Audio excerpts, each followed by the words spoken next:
రాష్ట్ర ప్రభుత్వం ప్రతి నెల అందిస్తున్న ఆసరా పెన్షన్లను పొందుతున్న లబ్ధిదారులు ఈ నెల 27వ తేదీలోగా దుబ్బాక మున్సిపల్ కార్యాలయంలో ముఖ గుర్తింపు ప్రక్రియను పూర్తి చేసుకోవాలని మున్సిపల్ కమిషనర్ మహేష్ కుమార్ తెలిపారు. సిద్దిపేట జిల్లా దుబ్బాక మున్సిపల్ కార్యాలయంలో పింఛనుదారుల ముఖ గుర్తింపు ప్రక్రియకు సంబంధించి మెప్మా ఆర్పీలు వార్డు అధికారులతో ఆయన సమీక్ష సమావేశం నిర్వహించారు.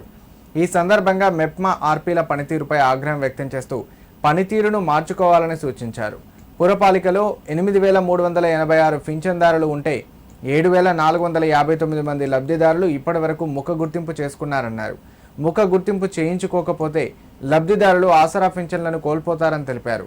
ప్రభుత్వ సూచనల మేరకు వార్డుల వారీగా ఈ ముఖ గుర్తింపు ప్రక్రియను నిర్వహించడం జరిగిందన్నారు. మిగిలిన వారు కూడా ఈ అవకాశాన్ని సద్వినియోగం చేసుకోవాలని కోరారు. ఈ కార్యక్రమంలో మున్సిపల్ మేనేజర్ శ్రీనివాస్, వార్డు ఆఫీసర్లు, మెప్మా ఆర్పీలు పాల్గొన్నారు. గవర్నమెంట్ ప్రతిష్టాత్మకంగా చేపట్టిన పెన్షన్కు సంబంధించిన స్కీము కొత్త వాళ్లకు ఇవ్వవలసి ఉంది. కాబట్టి పాత వాళ్ళు కూడా పెన్షన్ ఏదైతే మీకు ఫేస్ లైవ్ అథెంటికేషన్ మా వార్డ్ ఆఫీసర్స్, మా ఆర్పీలు, బిల్ కలెక్టర్స్ అందరూ మీ దగ్గరికి వచ్చి మీ ఫింగర్ ప్రింట్స్ కానీ ఇవన్నీ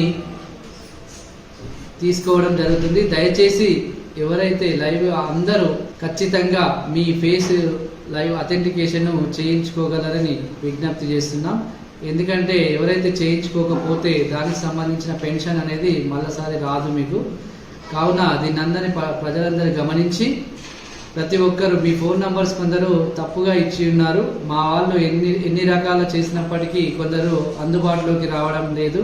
మా గౌరవ కౌన్సిలర్తోని మరియు ఇక్కడ ఉన్న మా ఆర్పీలతోని అందరితోని తెలిసిన వాళ్ళందరితోని వెరిఫికేషన్ చేయించినప్పటికీ ఇప్పటికీ మన మొత్తం పెన్షన్స్లో 8,386 పెన్షన్స్కి అయితే 7,459 మంది లైవ్ అథెంటికేషన్ పూర్తయింది.